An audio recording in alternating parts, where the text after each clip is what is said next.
What's up? How you been? How's it going? What's going on in your life? Good, I hope. Hope you're having a great week. If not, sorry about your luck. Some episodes I'm sympathetic. Sometimes I'm just like, you know what? It sucks to suck. Well, so this week we wanted to dive in a little bit into, I'd say like unsolved mysteries, I guess. kind of, yeah. Because, like, my part is unsolved. Yeah. So, but like we're diving a little into disappearances this week. I saw one that intrigued me. So, if you like it, let us know, because I'd really like to do some more of these. You say that, but I had the hardest time finding interesting stories for Really? this. Yeah. Oh, I already know of one. Like, there's one where I guess we won't do it because it's on a podcast it's a newer episode, but Murder with My Husband, they did one. This lady vanished. Family didn't know where she went. Husband was accused of murdering her. It was a whole thing. 30 years later, she's a homeless lady in, I think, Florida. And her family, of course, didn't want anything to do with her. She was like, I'm ready to come back. And they were like, no. You left us. Right. So, but yeah. So. Well, I have two stories of two disappearances, and then I'm going to talk to you a little bit about ways to find one is lost. But for the first story, I saw this one and I was kind of intrigued. It's the disappearance of Jean Spangler. She was a gorgeous, aspiring Hollywood actress who had appeared as an extra in 7 films between the years of 1948 and 1950. She mysteriously went missing on October 7th of 1949. She kissed her then 5-year-old daughter goodbye and advised her sister-in-law Sophie that she was heading off to meet her ex-husband about some late child support. In fact, the last person to see her alive was the store associate in the local store next to her home. The store associate said that she stood outside like she was waiting for someone to pick her up. Sophie filed the police report the next day when Jean didn't return home. Immediately, Dexter Benner, Jean's ex, was the main suspect. The two had gone through a nasty divorce and custody battles, but Dexter claimed that he knew nothing of the meeting with Jean and hadn't spoken to her in nearly 2 years. His alibi was that he and his wife, Lynn, had been home all evening. Next, the police turned to filmmaker Kirk Douglas. Spangler had been working as an extra on the set of his movie Young Man with a Horn. What led police to Douglas was when the police found her purse on October 9th near Griffith Park. It appeared that it had been ripped from her shoulder as both straps were torn. All money had been taken from it, but the police did find a note that read, Kirk, can't wait any longer. Going to see Dr. Scott. It will work best this way while Mother is away. The note ended in a comma as if the author was still working on the letter. This was the only evidence found in Griffith Park. It was then concluded and confirmed by friends that she was 3 months pregnant and planning to get an abortion. When Douglas was questioned, he stated that he knew her name but didn't know her personally. He was then dropped as a suspect, but suspicions were still raised. It was later discovered that Jean had been seen around town with Davy Ogle, an associate of mobster Mickey Cohen. Crazily enough, Ogle disappeared also 2 days after Jean. The police thought it was possible that maybe the two took off together, as someone in El Paso, Texas, shared that they had seen the two together. However, her family quickly dismissed that idea. Her mom stated, I'm sure she would have communicated with us if she is alive and free, and no one can tell me that she would have left her baby unless she was forced to do so. She loved her too much. Despite rewards being offered and pictures circulating, there is no answer to what has happened to this beautiful woman. The case went cold, but she is still listed as a missing person. Every now and then someone will call and tell the police department that she's been spotted. Sightings have been in California, Phoenix, Arizona, and New Mexico. Also, I just want to mention the fact that Spangler's ex-husband gained custody of their daughter Christine after her disappearance. Spangler's mom took him to court for visitation and was granted. However, this motherfucker fled the state with the daughter, and the two were never seen again. Oh, wow. Oh, wow. Yeah. I bet he did have something to do with it then. Probably. That's messed up. This next story that I found, I said this was probably going to be a long episode, depending on how fast I read, but my part's not going to be very long. That's okay. This next story that I found, I started reading it just because of who it was, but it is really fucking weird. God, I'm really trying not to drop get this there. F-bomb, guys. We'll get there. And like, I don't just say it a lot because we're here, but like, it's just how I talk. I'm sorry. This one is about the extraordinary life and mysterious disappearance of Rudolf Diesel. Mm-hmm. The engineer that developed everything from refrigerators to steam engines, Rudolf Diesel filed the patent for the self-named diesel engine in 1892, making his work the very backbone of the trucking and manufacturing industries.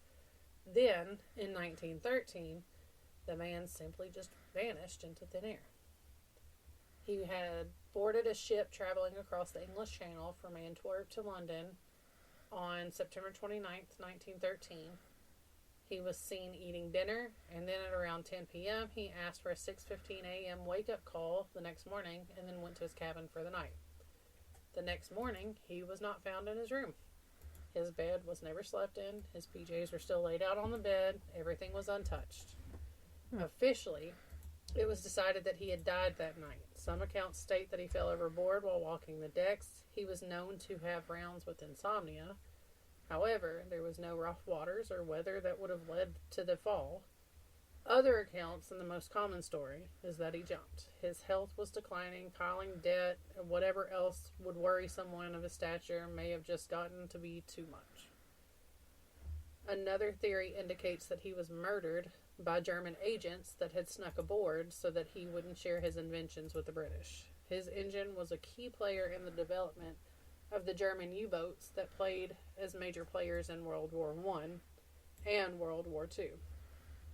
Stories didn't end with just his disappearance, though. The stories that revolved around the events after were so varied that even newspapers at the time couldn't keep track of the facts. 2 different headlines were released by the New York Times within weeks of each other that read, "German inventor was a millionaire and his home was happy." And then a couple weeks later, "The Diesel family in straits. Missing inventor said to have left them in extreme need." It was said that he was nowhere near the money manager, that he was an engineer, and that he was in major debt prior to his disappearance. Of course, because why not? His body was never officially found. There have been 2 accounts, however, that could have led to the whereabouts of his body. A crew of a Dutch boat found a man's body in the sea close to Norway, but it was too decomposed to ID. The belongings that were found on the body were later identified by his son as his dad's belongings. Another report of what could have been his body was made on October 14th, 1913, where the rough weather had forced the finder to throw the remains back overboard near the mouth of the Scheldt River. As a lack of physical evidence of what truly happened that night, there has been other events that have happened that have led to speculation of his demise. Author of the book Biodiesel, Growing a New Energy Economy, Greg Paul, I hope I'm saying that right, it's spelled P-A-H-L, he states that prior to his boarding the ship, Diesel gave his wife a bag that contained financial statements that showed her the debt that they were in and a large amount in German marks. He instructed her not to open this bag until the following week. Also, in his diary, there was a small cross next to the date of his disappearance. He either knew someone was coming after him or he had planned all of it. Yeah. Sadly, we will never know. Stories such as these have led some to think that he faked all of it. In spring of 1914, rumor had the New York Times reporting that he was alive and well in Canada. Decades after his disappearance, he was inducted into the Automotive Hall of Fame in 1978, though. Which, rightfully so, because the diesel engine is a pretty big deal, especially in the South. But that's the two disappearance stories that I have. Now, because every once in a while we bust out some of these magical, witchy things. Yeah. Let's talk about magical ways to find what's lost. It's been a while since we've talked about any of this, so I figured this was a good opportunity to do it. Number one, and this is something we've done, but we've never done it to find something. I feel like we talked about it in the Appalachian divination, using a pendulum to find missing things. Yes. Using a pendulum this way can be tricky, as it can only answer yes or no questions. You just have to get creative. Use specifics. If the search area is wide enough, you can ask if the item is on a specific street name. Also, you could ask the pendulum if the item can even be found. You can ask it if it's been sold or destroyed. Journeying is another thing. This shamanic method of meditation takes you on a journey to the spirit realm to reach out to guides or helpers for information. For lost items, you would begin your journey in the middle world, where it's the shadow side of our world. So, like, this website that we'll link kind of breaks down, like, the different realms, I guess. But the middle world is where you would go, which is the shadow side of our world. Keep in mind that the spirits of the dead, as well as elementals and nature spirits, roam this space and should be avoided at all costs, because that can be very risky. The next thing you can do, and the last on this list that I have, is casting a beacon spell. I kind of thought this one was kind of cool. You're asking local spirits in your area to be a beacon for what's lost, so that it'll make it back to you. To do this, you would need to find the tallest tree possible around your home and meditate while touching the tree. Explain your situation to the tree and ask for its help by becoming a beacon for you. You can feel the response in your gut. If you aren't feeling this tree is wanting to help, move on to another. Once you feel that you've found the one, make sure you shower it with offerings at its roots. This website suggested tobacco or sage. But then, it kind of acts as a beacon for whatever was lost to find you, and then the spirits or whatever. Like, if it's like an item, the spirits will help guide it back to you. But yeah, these are just a few things that I found. I know personally, fae folk like to steal things in people's homes. Yeah. Generally, to have these items returned to you, you can offer them honey and milk to drink. That generally makes them drunk. Or you can just simply ask nicely out loud for the lost items to be returned. Yeah. I've had that. I personally have not had that issue, but like someone I know, I've literally heard her on the phone be like, okay, my remote's missing. Yeah. I literally put it right here. Can this please be returned? Yeah. But yeah. Well, so that's what I have. Well, I just have one disappearance. And it's bizarre at best. So, Ray Frank Grikar was born on October 9th, 1945 in Cleveland, Ohio, and grew up in the city's Collinwood neighborhood. He went on to attend the Case Western Reserve University School of Law, where he earned his Juris Doctor degree. Ray was described as quiet, intelligent, and driven, and he eventually moved to State College, Pennsylvania, where he was elected to be the district attorney of Center County in 1985. He was re-elected 4 times before announcing plans to retire in 2005. Ray was said to be close to his family, possessed a dry wit, and was a lifelong fan of the Cleveland Browns and Cleveland Indians. Ray was twice divorced, but he had an adopted daughter, Laura, with his first wife.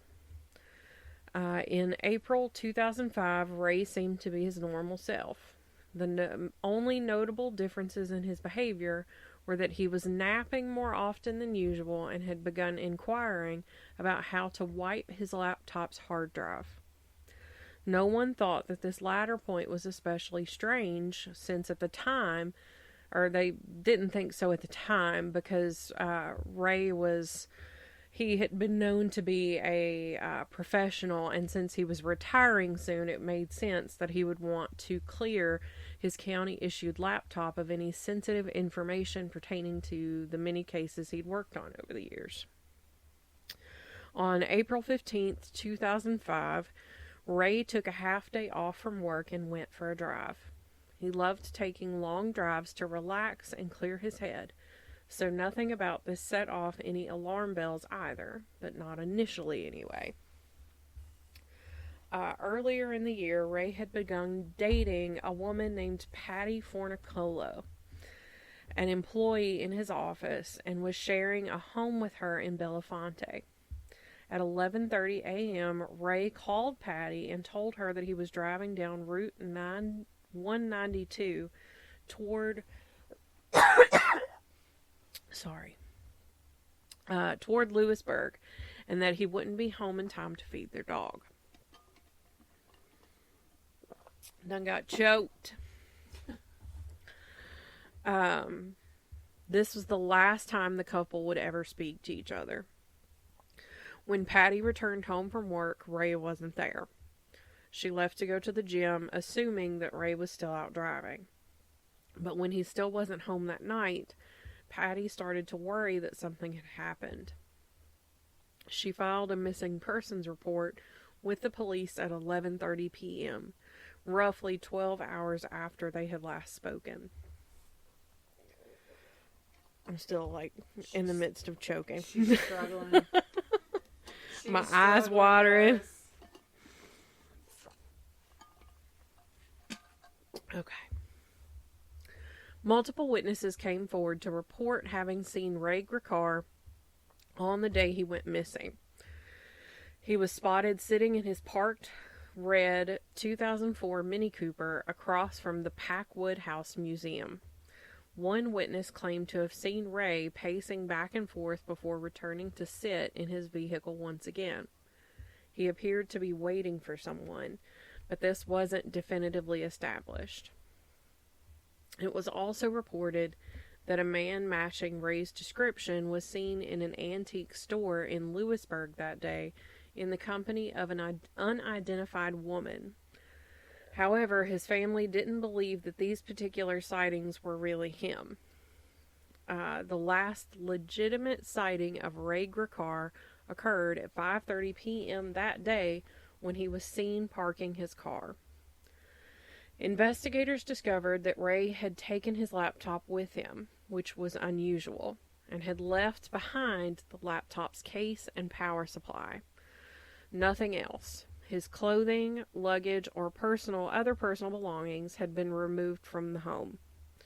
The following day, Ray's car was found in a gravel parking lot across the street from an antique mall on the outskirts of Lewisburg, near the Susquehanna River, 45 miles away from his Belafonte home. The vehicle was locked, and Ray's cell phone was inside and turned off. In addition to Ray himself, notably absent were his laptop, keys, and wallet. Law enforcement also found out that Ray had purchased software to wipe his computer's hard drive shortly before his disappearance. The police found the search history on the home computer that he and Ray shared to reveal searches such as how to fry a hard drive, how to wreck a hard drive, and water damage to a notebook computer.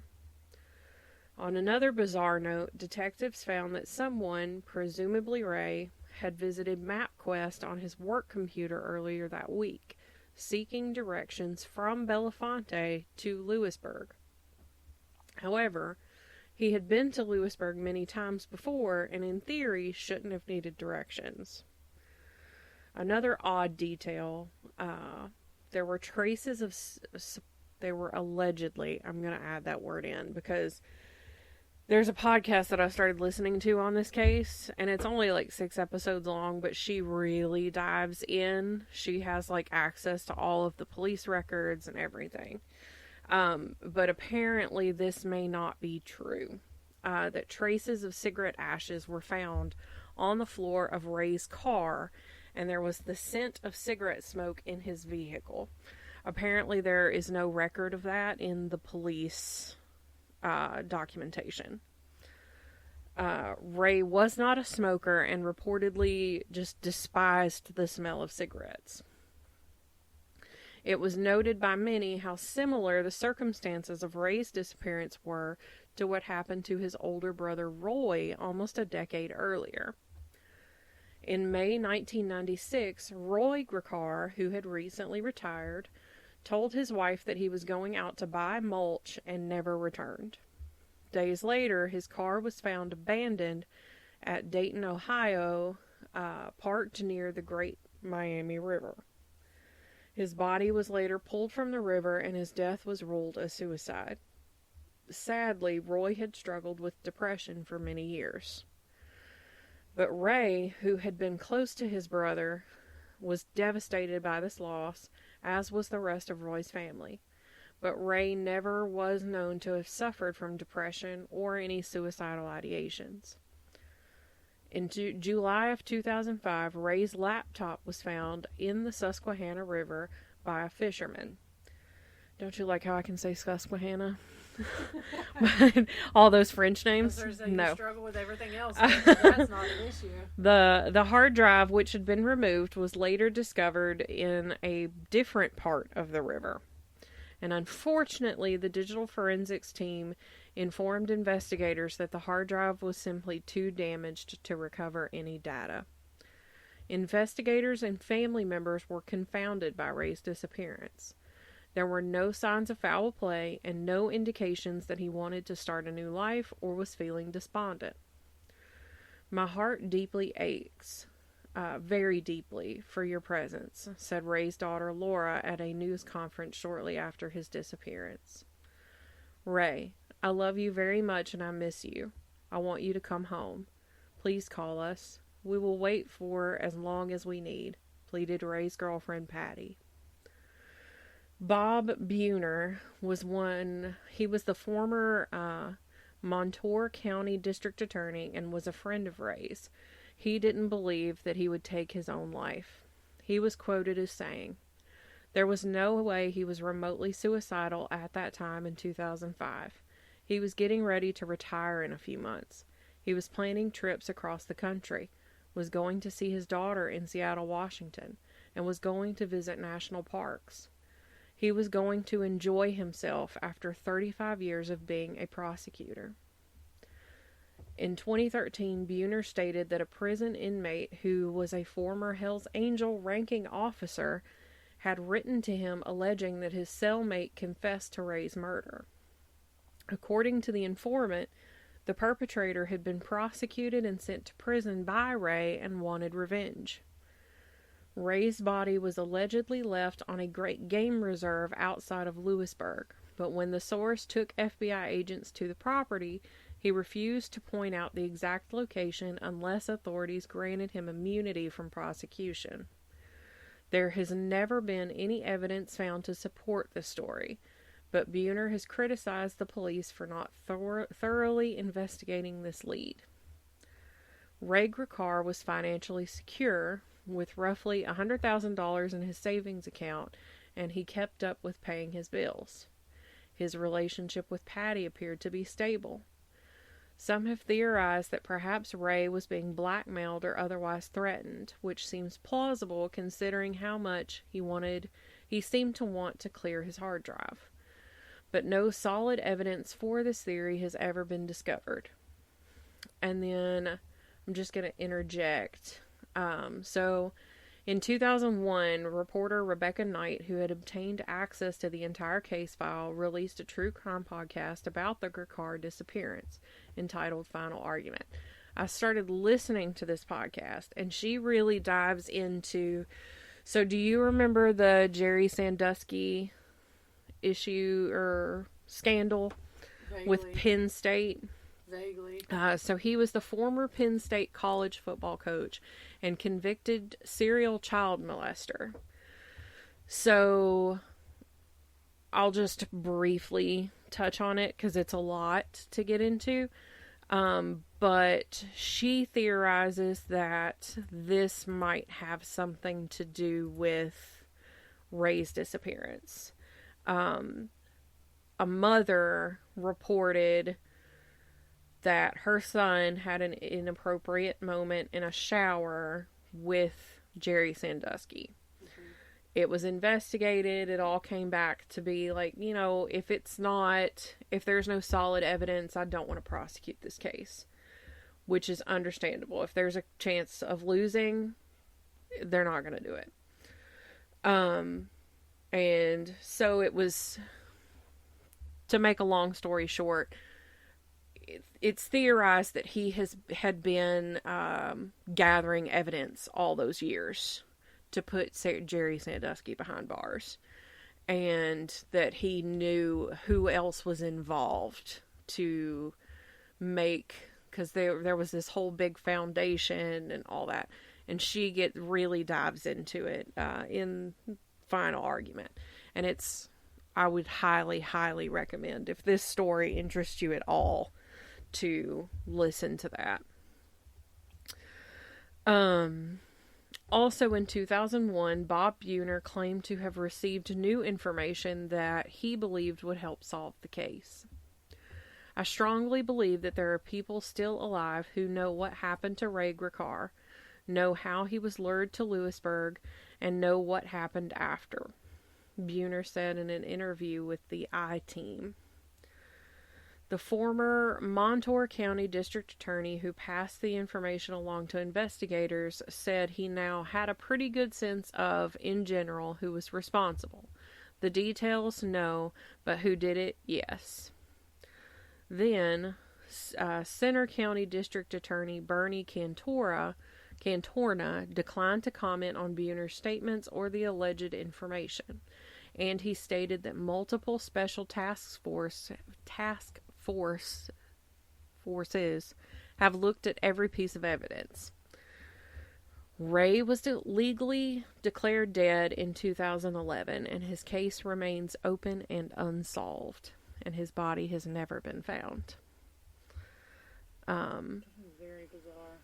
Yeah. But that leads me straight into my nonprofit of the week, which is WeHelpTheMissing.org.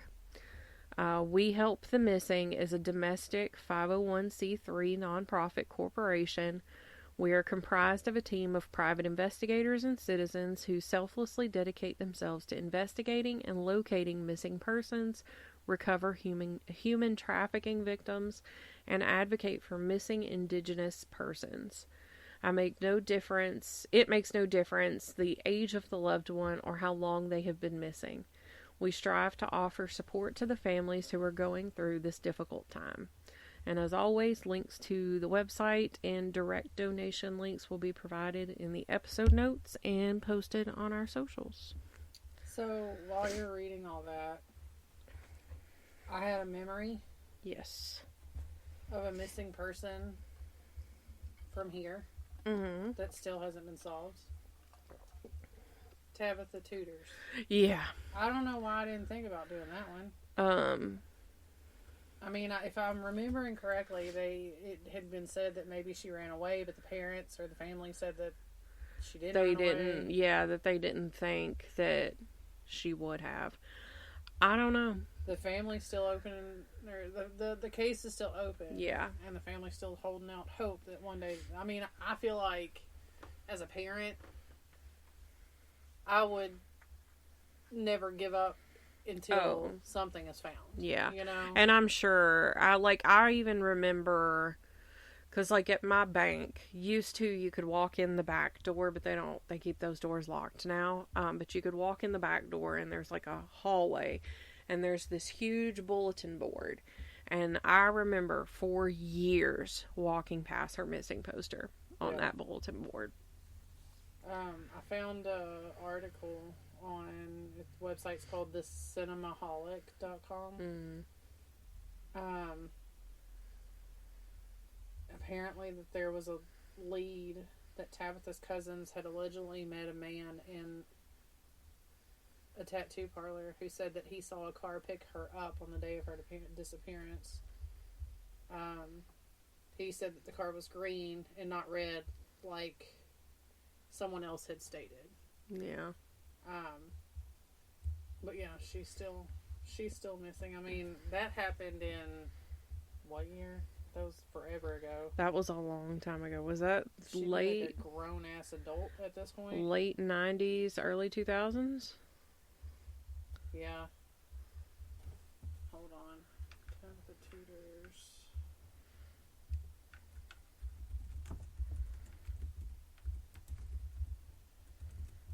Oh, shit. Some of these missing person cases are just wild to me. How does a person just Vanish? Especially in today's, even just like in 2005. So this says 13-year-old Tabitha Tudors was last seen on the morning of April 29th of 2003. Yeah. At her residence in Nashville. She disappeared on her way to board the school bus between around 8 o'clock that morning. She never got on the bus and didn't get to school. That's crazy to me. I can't imagine. That's scary as hell. Yeah. Like, between all the other scary stuff that could happen to your kids when you send them to school, you also have to worry about, is somebody going to snatch them up? Right. Which, I mean, me personally, I got on the school bus, like, right up from my house. Like, yeah, I literally... reason, it was like 2 houses up. Yeah. Only because my section of the road was a dead end and there was nowhere for the bus to turn around. But, like, Mom could clearly see me. Like, there was nothing obstructing any type of view. Now, for my kids to ride the bus, like Maddie, my kids don't ride the bus in the mornings. Maddie rides it in the afternoons. Yeah. But, like, my driveway is fairly long and they're let out up on the road and she has to walk down the driveway, but there's also a gaggle of children that get off with her. Yeah. And, you know, during the colder months when all the trees and stuff are dead, I can see her walking up the driveway. Yeah. But, like, yeah, I mean, it's a scary time to have children. Yeah. For sure. I mean, most recently, you guys are hearing this. We're recording, it's April This would 1st. be a couple of weeks after the fact, but... Yeah, right now, it's April 1st. Yeah. We just last week, or this week, I guess, technically. Yeah. Monday, Nashville suffered a great issue with, there was a shooting. Yeah, at the Covenant School in Green Hills.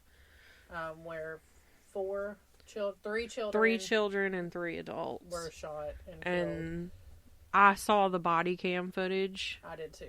And that just, I don't have any kids, and I would homeschool them. Oh, for sure. I would, like... I'm to a point now to where, and my mother had called me a couple days after it had happened and tried to have a conversation about it. And to be honest with you, if you're friends with me on Facebook, you may have noticed, I'm very opinionated about some things, and I'll put my opinion on things out there from time to time, but I've not spoken on this at all. Yeah. It's not that I don't care. It's not that I don't. It's right. It's if I start to sit down and really think about it. Yeah. That's a rabbit hole that I cannot go down. Right. Because it will get dark real fast. And it's something that if you put your opinion out there, like where people can comment on it, somebody's not going to like what you have to say. Exactly. And because, like, I haven't posted anything because I'm like, people will say, oh, well, we need to do this. Oh, well, we need to do this. Or it's a gun control issue. It's right. A mental health issue. Teachers need guns. Well, 4 faculty members were armed at that school. Right. So that obviously did nothing. But I just, To be honest, and this we're is we're going we're worried about drag. right. So It's one of those deals where, as a parent, I feel like everything that could have been done was done. yes, It was just very unfortunate that it happened. yeah, If this person was truly suffering from mental illness, then maybe someone closer to them could have intervened before. But they had reached out. This person had reached out. I was gonna say one of their before. like best friends reached out to law enforcement Yes. right prior, which that seems to be a common thread. Is like their friends or somebody reaches out Right. beforehand, and nothing really is done about Right. it. It's not taken as seriously It's until it's very scary. I want to homeschool my kids, but I know that it's not.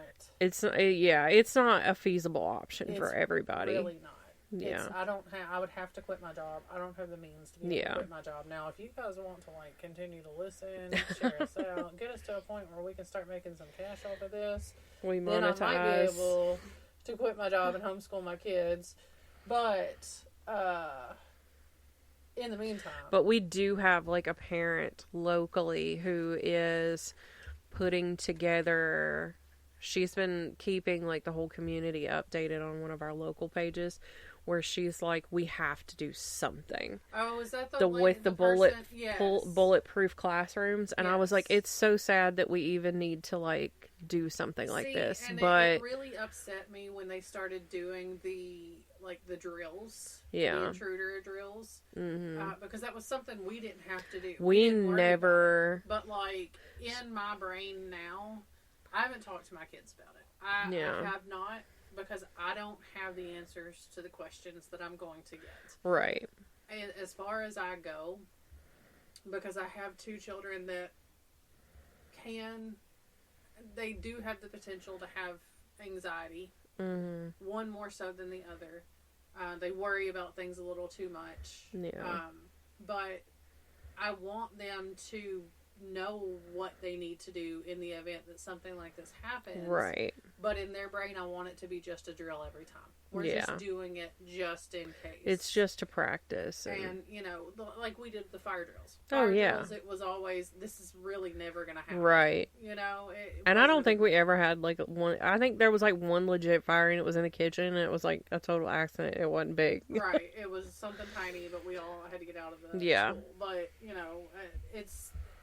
it's just a sad thing that parents have to worry about this kind of thing, that bulletproof backpacks are a thing. Right. I saw somebody say, do I need to like buy my kid a bulletproof backpack, or like, I would like to say that tell them they need to like hide and cover themselves with it. Right. I would like to say that where we live, I feel like it's not as big of a threat, but no one would have ever thought that it was going to be that school that got... Right. Like, when I heard that it was like a Christian public or a private school, I was shocked. My initial thought is that this is going to be some radical that's, right. And also like another issue that I've been seeing with it is now, because this person identified as trans, there has been a lot of anti-trans talk and basically blaming that for their actions. And I'm like, I don't think so. I don't think what that... did that school have to do with it, though? I mean, I know that they were a student at that school yes. at one point in time. Well, I mean... But why the kids? Right. That's I think that there was probably some other very serious mental health issues going on, sure. And it had nothing to do with being trans. I think that the issue at hand really needs to be, it's not gun control. It's not... I think there's a lot of factors that are at play that need to be addressed before the whole issue can be addressed. I do too. But I think the key thing here is going to be mental health awareness. Oh, for sure. Because especially in this day and age. We don't have enough mental health treatment facilities in our country. And the ones that we do have are not affordable or accessible to people like you and I who, like, my health insurance doesn't pay for inpatient stays if I have a mental I breakdown. don't even talk about health insurance at the current moment as of today. It's all a racket to just keep us poor, basically. But oh, I don't know. I what just just heard a happened. bang. I think Daniel fell. But yeah, so our hearts go out to the victims at the Covenant School. Let me get their names. I want to say their Covenant School. The victims, their families, everyone that was there. Yeah. One of our customers who does she makes like sweatshirts and hats and stuff. She donated some hats to like baskets for the siblings of the victims, and this currently at current time, this would have been last weekend, but a portion of her online sales are going to the Covenant School. From what I'm understanding, one of my kids' soccer coaches goes to church there and was close to at least 3 of the victims. Yeah. So we have I'm gonna just say their first names because I don't want to butcher their last names and be disrespectful, because I see some that I'm not gonna be able to pronounce. But we have Catherine, Mike, Cynthia, which were faculty at the school, and then we have Evelyn, Haley, and William, which were children. One of the children, their funerals was today, I believe, or yesterday. Yeah. She was supposed to sing something in some kind of play that they were having at the school this week. Aww. And Vince Gill came and sang the song at her funeral. I think Lady Annabella was also there. Lady A was also there. Yeah. I saw it in passing on the news today. Yeah. But like, it tugs at my heartstrings because like the shit like this shouldn't still be happening. Shit like this should never happen. Exactly. I think we've just spiraled out of total control since was it, I know it was like, what, 97 was Columbine? Yeah, I started to say Columbine.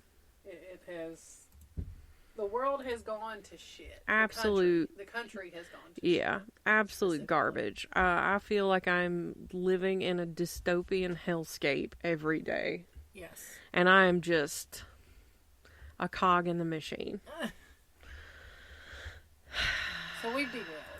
We derailed. Sorry, but hey. It all has its purpose. We derail for a reason. But well, I don't want to end on a bummer note. What's some good you have going on? Good that I have going on? Yeah.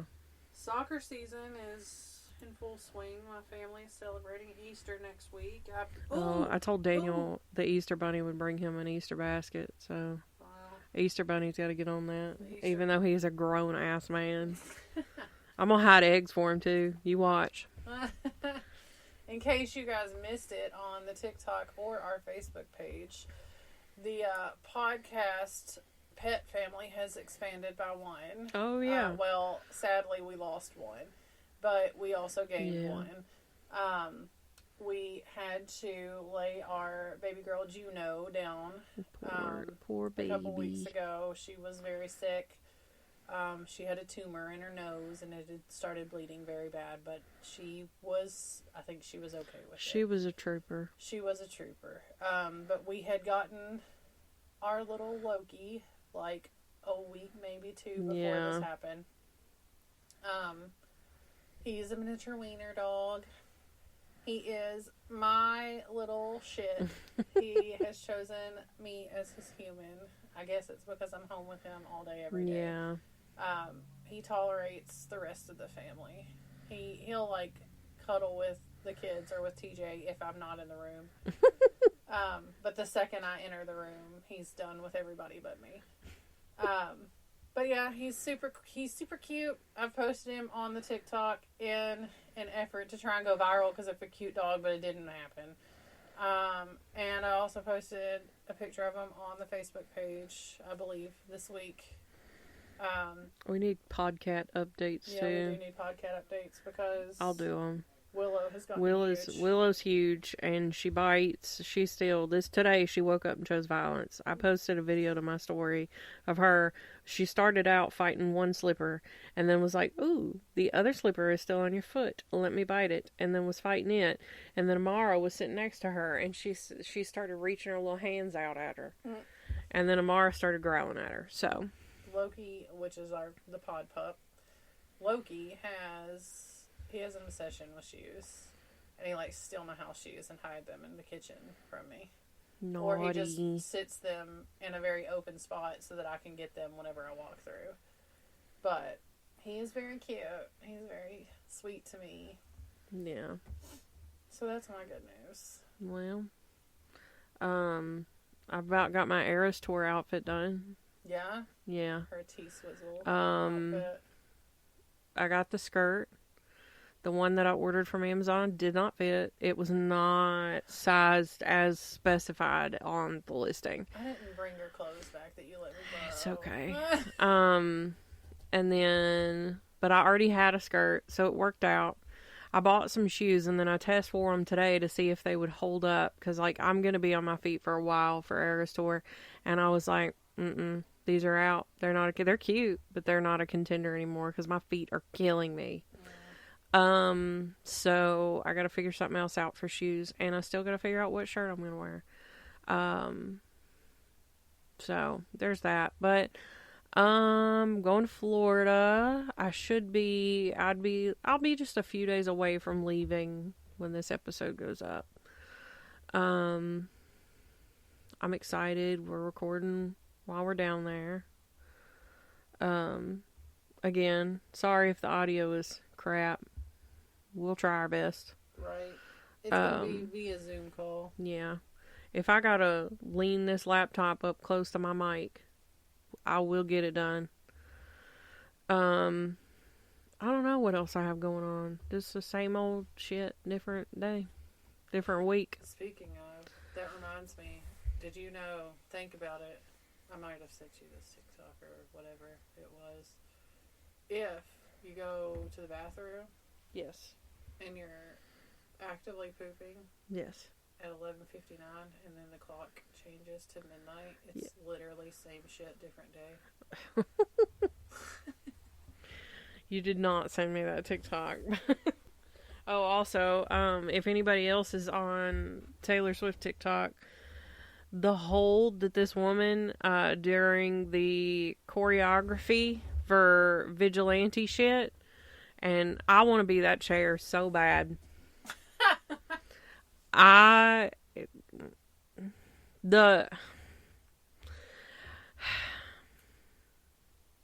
That's all I can say. I want to be the chair. That's it. If she forgets her chair on May 7th at Nissan Stadium, I volunteer as tribute. See, I find it funny because she's like, I just don't find her that attractive. I don't know. She, like, looks better than ever. I don't know. I guess I don't know. She's a twig bitch. Not anymore. Really? She's like, it's like she's not afraid to eat. Well, which is good. fine.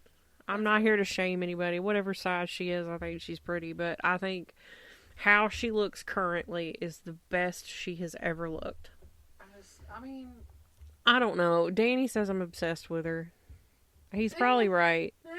I think she's my current hyperfixation.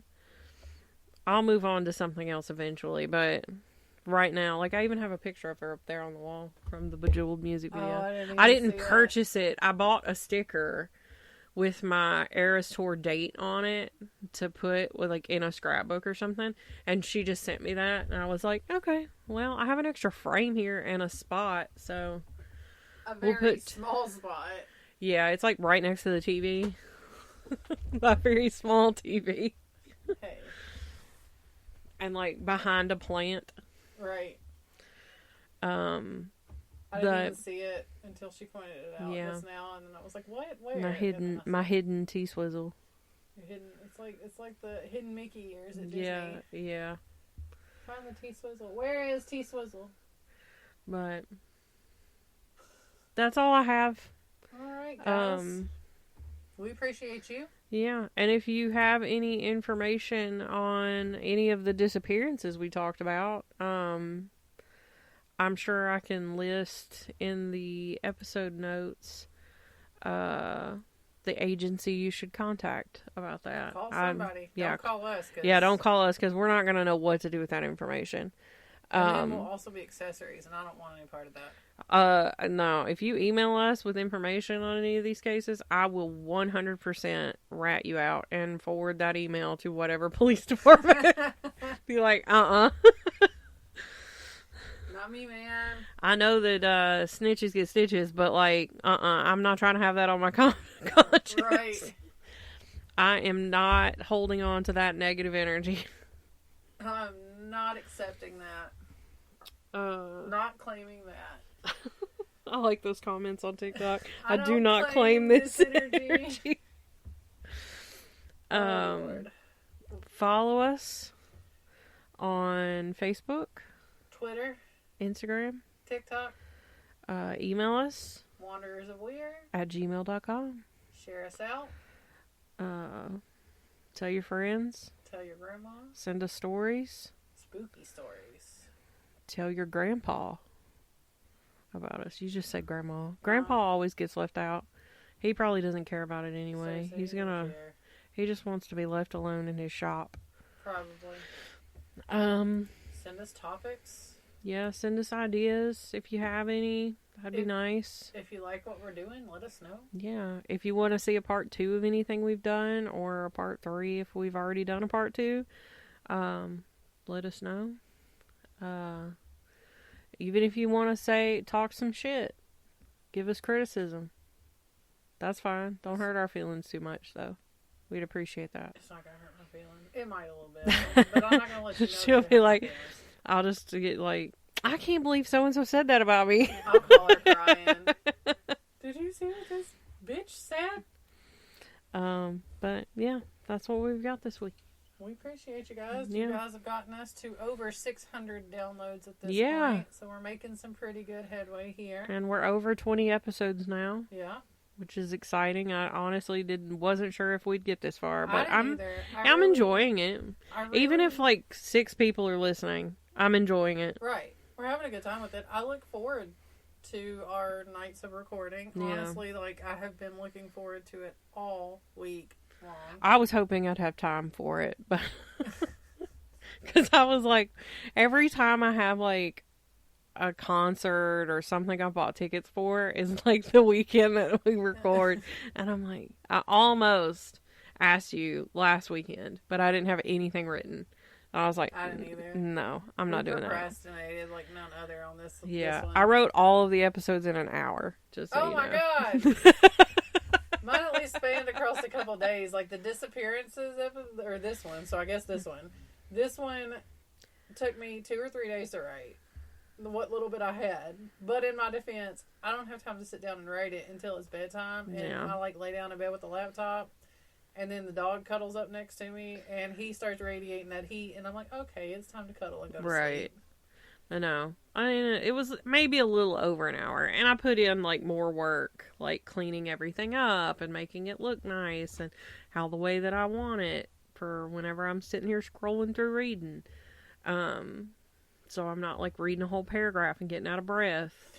I just read 2 sentences and get out of breath. But, okay, that's all we got. All right. Bye. Bye-bye.